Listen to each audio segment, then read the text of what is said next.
ఎన్టీఆర్ భవన్లో ఘనంగా doctor BR Ambedkar జయంతి నిర్వహించారు. అంబేద్కర్ చిత్రపటానికి టీటీడీపీ రాష్ట్ర అధ్యక్షులు కాసాని జ్ఞానేశ్వర్ ముదిరాజ్ పూలమాల వేసి నివాళులర్పించారు.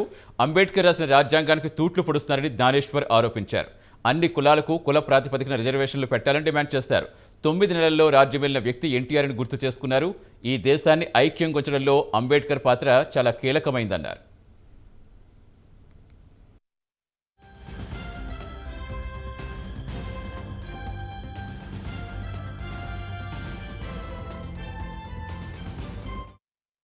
మనం రెండు విషయాలు బాగా గమనించాలి. పెద్దలందరూ కూడా క్లుప్తంగా కావాల్సినటువంటి విషయాలన్నీ డిస్కస్ చేయడం. మహానుభావుడు అంబేద్కర్ గారు చిన్ననాటి నుండే కుల వివక్షతకు గురి అయి కుల వివక్షత నిర్మూలన కార్యక్రమాన్ని అతి వేగంగా ఆయనలో జరిగినటువంటి స్పందన, దాన్ని ఎట్టి పరిస్థితిలో విడనాడాలన్న ఉద్దేశంతో ఆనాడు చేసినటువంటి ఆయన ప్రయత్నం మీరు బాగా గమనించాలి.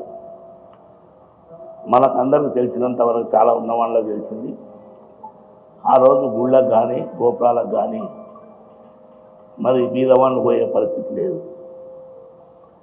దాన్ని రూపకల్పన మార్పడానికి 2 గ్లాసుల విధానం అని, ఇలాంటి చాలా వరకు ఏ వ్యక్తి అయితే ఆకిళ్ళ నుండి బయటకు పోతున్నట్టు సందర్భంలో కూడా మిత్రులారా మనం 2 విషయాలు బాగా గమనించాలి.